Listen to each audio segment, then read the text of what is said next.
Hi అండి, అందరికీ నమస్కారం. నేను మీ Venugopal Reddy from Josh innovations private limited, Josh institute of foreign languages, Edunine career guidance సంయుక్తంగా విద్యార్థులకు అవసరమైనటువంటి వందలాది వీడియోస్ మనం చేస్తూ ఉన్నాం.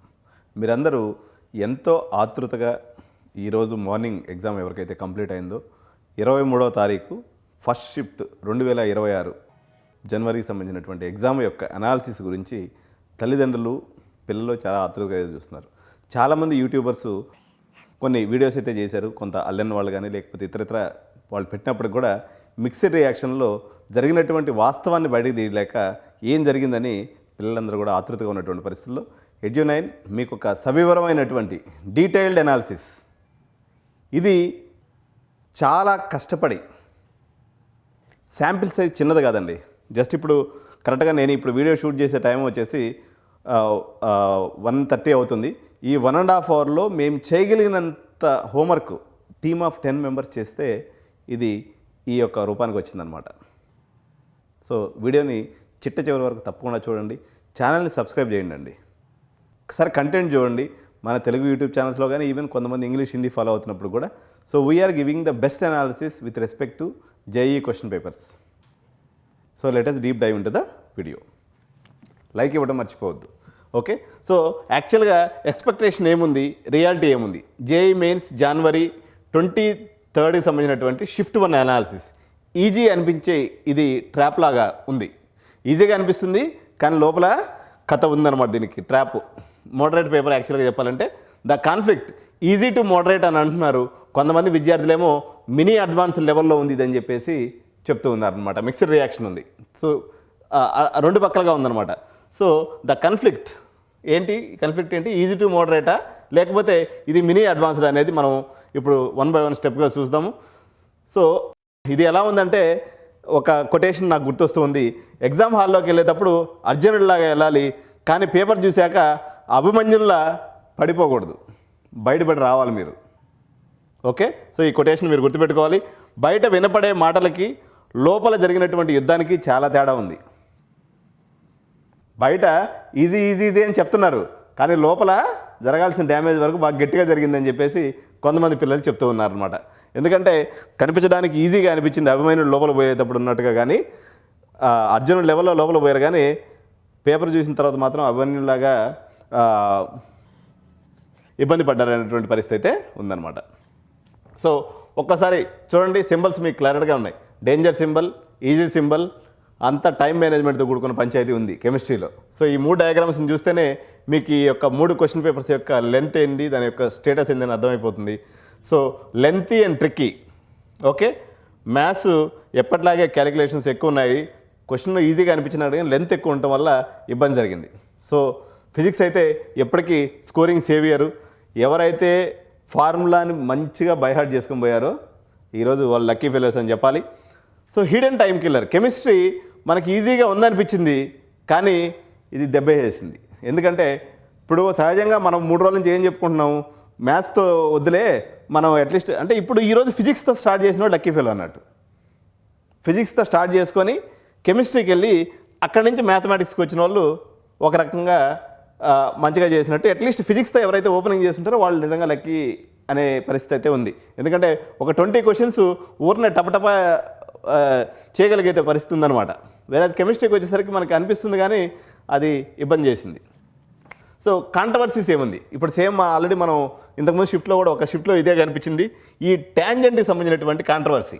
Tangent question appear despite NBA reduced syllabus రిమూవల్లో ఇది ఉంది, కానీ ట్యాంజెంట్స్ అండ్ నార్మల్స్ మీద వాళ్ళు సిలబస్ తగ్గించారు లేకపోతే రిమూవ్ చేశారు, కానీ మళ్ళీ క్వశ్చన్స్ ఇవ్వడం అనేది మరి NTA రిపీటెడ్గా మిస్టేక్ చేస్తూ ఉంది. నిన్న ఈవినింగ్ షిఫ్ట్లో అయితే అటువంటిది ఏం జరగలేదు, కానీ మళ్ళీ ఈరోజు మార్నింగ్ సేమ్ పంచాయతీ రిపీట్.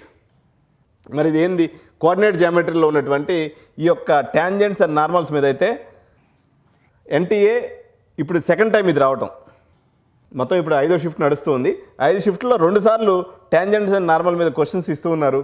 వీళ్ళు మరి దీనికి బోనస్ మార్క్స్ ఇస్తారా? నిన్న తప్పిదం జరిగిన తర్వాత కూడా, మొన్న పేపర్లో అనుకుంటా, తప్పిదం జరిగిన తర్వాత కూడా మళ్ళీ ట్యాంజెంట్స్ అండ్ నార్మల్ మీద క్వశ్చన్ అడగడం అనేది మాత్రం మరి అది వాళ్ళు ఏ రకంగా ఆలోచిస్తున్నారు అనేది చూడాలి. సో పేపర్ లెంతీగా ఉండడానికి కారణం ఏంటి అంటే మ్యాథమెటిక్స్ విషయంలో హై వెయిటేజ్ జోన్స్ కానీ మనం తీసుకున్నప్పుడు 3D జియోమెట్రీ నుంచి 3 క్వశ్చన్స్ వచ్చాయండి. 3D జియోమెట్రీ నుంచి. వెక్టార్స్ నుంచి ఇది మోడరేట్ వెయిట్గా ఉంది. అదేవిధంగా డిఫినెట్ ఇంటిగ్రేషన్స్ నుంచి క్యాలిక్యులస్ హెవీగా ఉన్నటువంటి కొన్ని క్వశ్చన్స్ అయితే ఇవ్వడం జరిగింది. పేపర్ లెంతీగా ఉండడానికి ఈ క్యాలిక్యులేషన్స్ ఎక్కువ ఉన్నాయి. మనం ఎలాగో ఇప్పుడు ఫిజిక్స్ మందు చేసుకుని తర్వాత కెమిస్ట్రీ చేసుకుని మ్యాథమెటిక్స్ పోయేసరికి టైం తక్కువ ఉంటుంది. అట్ ది సేమ్ టైం అక్కడేమో క్వశ్చన్ మనకు వచ్చినట్టే ఉంటుంది కానీ లెంతీగా వస్తుందన్నమాట. ఇది పిల్లలకి ఇబ్బంది పెట్టేటువంటి విషయంగా గమనిస్తుంది. సో ఫిజిక్స్ స్కోరింగ్ సేవియర్ అనమాట. సో చెట్టు పేరు చెప్పుకొని కాయలు అమ్ముకోవడం అంటే దీనికి ఒక ఎగ్జాంపుల్ గుర్తొస్తుంది. ఈరోజు ఫిజిక్స్ పేపర్ అలాగే ఉందన్నమాట. కేవలం ఫార్ములా తెలిస్తే చాలు ఆన్సర్ ఆటోమేటిక్గా వచ్చేస్తూ ఉంది. ఓకే, సో చూడండి ఈ ఈ ఈ జోక్ మీకోసం జస్ట్ మనం ఎప్పుడు సీరియస్గా చెప్తూ ఉంటాం అనమాట. ఆల్రెడీ మీరు అంతా కష్టపడిపోయి బాగా డ్రై అయిపోయి ఉన్నారు just to make a few words. So ఈ ఫిజిక్స్ పేపర్ ఎలా ఉందని తల్లిదండ్రులు అర్థం చేసుకోవాలంటే చెట్టు పేరు చెప్పుకొని కాయలు అమ్ముకోవడం లాగా ఉందన్నమాట. ఈరోజు ఫిజిక్స్ పేపర్ అలాగే ఉంది. కేవలం ఫార్ములా పేరు తెలిస్తే చాలు ఆన్సర్ ఇట్లే వచ్చేస్తుంది అనమాట చెట్టుకుమని. ఫిజిక్స్ పేపర్ సులభమైనటువంటి మార్గం. Fear, trick questions, direct formula applications ఉన్నాయి కొన్ని, బట్ చాలా తక్కువ అనమాట. మేజర్గా ఇలాగే అనిపించింది అనమాట. సో అందువల్ల ఈరోజు ఫిజిక్స్లో ఎవరైతే ఫార్ములాస్ నేర్చుకొని పోతారో వాళ్ళు luckiest fellow of 23 January first షిఫ్ట్లో నుంచి. సో ఎటువంటి వచ్చిన ఈ టాపిక్స్ ఏమొచ్చినాయని తీసుకున్నప్పుడు ఒక 40 మినిట్స్ మనకు టైం పట్టింది మొత్తం సాల్వ్ చేయడానికి. ఇది మోడర్న్ ఫిజిక్స్ నుంచి డి బ్రాగ్లీ వేవ్ లెంత్ అనేటువంటి టాపిక్ మీద క్వశ్చన్స్ రావడం జరిగింది. అది కూడా చాలా ఈజీగా రావడం జరిగింది. లాజిక్ గేట్స్ మీద కూడా క్వశ్చన్స్ రావడం జరిగింది. ఇట్స్ ఏ డైరెక్ట్ అప్లికేషన్ అనమాట. సో ఈ టాపిక్స్ తెలిసిన వాళ్ళు 40 నిమిషాల్లో ఫిజిక్స్ని మొత్తం కూడా చేయగలిగేంత ఫేవరబుల్గా ఈరోజు క్వశ్చన్ పేపర్ అయితే ఉందని చెప్పాలి. కానీ ఓవరాల్ లెవెల్ తీసుకున్నప్పుడు ఈజీ టు మోడరేట్ అని చెప్తున్నారు. పూర్తిగా ఈజీ కాదు, బట్ మొత్తానికి ఈజీగానే ఉంది. సో కెమిస్ట్రీ పరంగా తీసుకున్నట్లయితే ఇది చాలామంది ఈజీ అని చెప్తున్నారు కానీ బట్ టైం తినేసింది. అంటే ఇక్కడ మొత్తం మీద ఈ మొత్తం 5 షిఫ్ట్లు కానీ మనం అబ్జర్వ్ చేస్తే మన నారాయణ కానీ శ్రీ చైతన్య కానీ సోకాల్డ్ ఎవరైతే జేఈ మెయిన్స్ ట్రైనింగ్ ఇస్తున్నారో మీరు జేఈ కోచింగ్తో పాటు టైం మేనేజ్మెంట్ మీద కూడా ప్రతిరోజు ఒక లెసన్ ఒక క్లాస్ చెప్పాల్సినటువంటి అవసరం అయితే కనిపిస్తుంది. ఎందుకంటే చాలా ఇప్పుడు మొత్తం ట్రిక్కీగా ఉందన్నమాట. ఇప్పుడు జేఈ వాడు ఏం చేశాడంటే పెద్ద టఫ్ అయిన క్వశ్చన్స్ ఇవ్వట్లేదు ఎన్టీఏ వాడు, బట్ ఎక్కడో దగ్గర దాన్ని లాగేస్తున్నాడు అనమాట, లెంత్ చేస్తున్నాడు. మనం చూస్తే మ్యాథమెటిక్స్లో అటు చేశాడు, ఈరోజు చూస్తే కెమిస్ట్రీలో ఎటు చేశాడు. అది 20 నిమిషాలు పోయిందంటే నిమిషం క్యాలిక్యులేషన్. ఇది ఏంది 14 లక్షల మధ్య 14,50,000 మంది మధ్య కాంపిటీషన్ అంటే ఒక నిమిషం టైం ఎగిరిపోయిందంటే జీవితం తరకిందులు అయిపోయాయి. చూడండి ఫిజిక్స్ న్యూమరికల్స్లో dirty calculations are non integers అనే రూపంలో దెబ్బేసేసినారు. కెమిస్ట్రీలో ఆర్గానిక్ కెమిస్ట్రీ మాత్రం కొంతవరకు ఈజీ అనిపించింది కానీ సెక్షన్ బిలో ఈ డర్టీ క్యాలిక్యులేషన్స్ అనేవి టైం మొత్తం తినేసినాయి. ఏది ఫిజికల్ న్యూమరికల్స్ మీద వచ్చినటువంటి ఈ డర్టీ క్యాలిక్యులేషన్స్ వల్ల టైం మొత్తం కూడా వేస్ట్ అయిపోయింది అనమాట. సో ఇది ఈ రకంగా ఫిజికల్ న్యూమరికల్స్లో మనకి దెబ్బ అనేది పడింది. ఆర్గానిక్ కెమిస్ట్రీకి ఓకే బాగానే ఉంది. సో మోడరేట్ ట్రాప్ లాజిక్ ఏంటంటే ఈ కెమిస్ట్రీలో 20 నిమిషాలు టైం ఎత్తుకెళ్ళిపోయింది ఈసారి ఎన్టీఏ. ఒక పక్క మ్యాథ్స్ అనేది టఫ్, ఇంకో పక్క ఈజీ అనుకున్నటువంటి కెమిస్ట్రీ కాస్త 20 నిమిషాలు ఎక్స్ట్రా టైం తీసుకెళ్ళిపోయింది. తీరా మ్యాథ్స్ చేద్దామని చూసేసరికి టైమే లేకపోయా. ఇట్లా దెబ్బ అయిపోయింది అనమాట ఈరోజు. సో పిల్లలంతా ఎలా ఉన్నారు అంటే ఒక ఓవరాల్గా ఒక మాటలో చెప్పాలంటే సర్వర్ అయితే చాలా స్మూత్గా ఉంది కానీ మైండ్ మొత్తం కానీ బ్లాక్ అయిపోయింది. గట్లుంది ఈరోజు పరిస్థితి. సో ఒకసారి ప్రిడిక్షన్స్ ఎలా ఉన్నాయి మార్క్స్ వర్సెస్ పర్సెంటైల్ కానీ మనం తీసుకున్నప్పుడు 99 పర్సెంటైల్ రావాలన్నట్లయితే 188 to 194 అనేది మనకి ప్రెడిక్టెడ్ మార్క్ రేంజ్గా ఉంది. 97 పర్సెంటైల్కి తీసుకున్నప్పుడు 165 నుంచి 170 మార్క్స్ రావాల్సినటువంటి అవసరం ఉంది. వేరే 95 పర్సెంటైల్కి తీసుకున్నప్పుడు 148 నుంచి 155 మార్కులు అనేది రావాల్సినటువంటి అవసరం ఉంది. షిఫ్ట్ 1 యొక్క మోడరేట్ అండ్ టఫ్ ఆధారంగా ఈ అంచనా. సో ఇది మనం కన్సిడర్ చేస్తున్నామంటే షిఫ్ట్ 1కి సంబంధించినటువంటి 23rd పేపర్ని మోడరేట్ టు టఫ్ పేపర్గా మనం డిక్లేర్ చేసుకోవచ్చు. So don't panic about out of syllabus. చాలామంది ఇప్పుడు దీని మీద ఆతృతగా చెక్ చేస్తున్నటువంటి పరిస్థితి.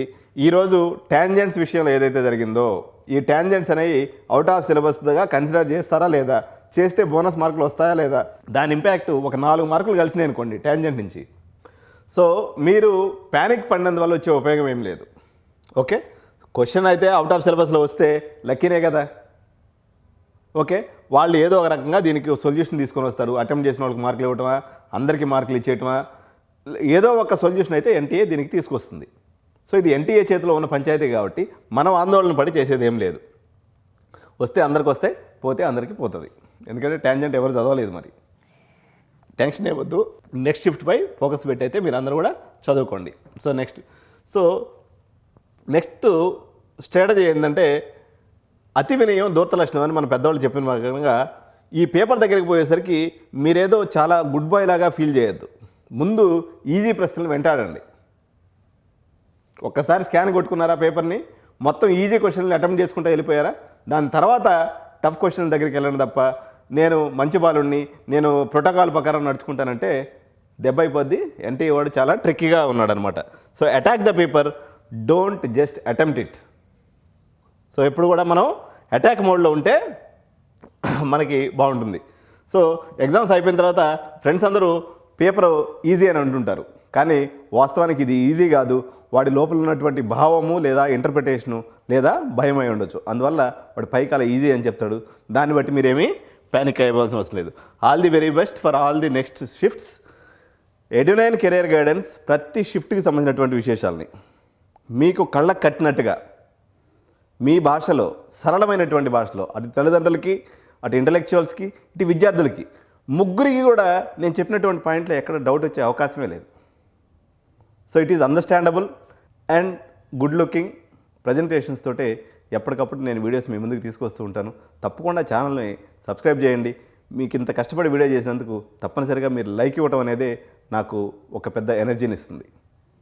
సో ఎడ్యునైన్ ఇటువంటి నిరంతరమైనటువంటి వీడియోస్ చేస్తూనే ఉంటుంది కాబట్టి అన్ని కాలేజెస్ కంపారిజన్స్ గురించి, డిఫరెంట్ ఐఐటీస్ గురించి, జోసా కౌన్సిలింగ్ గురించి, ఎంసెట్ కౌన్సిలింగ్ గురించి, కామెడీకే గురించి, సియూవిటీ గురించి, తర్వాత నార్మలైజేషన్ ప్రాసెస్ గురించి, ఎన్టీఏ అప్డేట్స్ గురించి, ఎవ్రీథింగ్ మీ మైండ్లో ఇలా క్వశ్చన్ వస్తుంది అంటే ఎడ్యునైన్లో దానికి ఆన్సర్ ఆల్రెడీ వచ్చేసిందని అర్థం.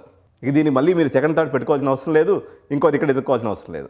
సో మీ మైండ్లో ఇట్లా ఆలోచన వస్తుంది అని అనగానే దాని రిలవెంట్ వీడియోని మీకన్నా ఒక అడుగు ముందుగా ఆలోచించి దానికి సంబంధించిన వీడియో చేసి ఎప్పటికప్పుడు మీ కళ్ళకు కట్టినట్టుగా చూపించడంలో ఎడ్యునైన్ టీమ్ ఎప్పుడు మీకు సహాయ సహకారంగా ఉంటుందని తెలియజేసుకుంటూ థ్యాంక్ యూ సో మచ్. జై హింద్, జై భారత్.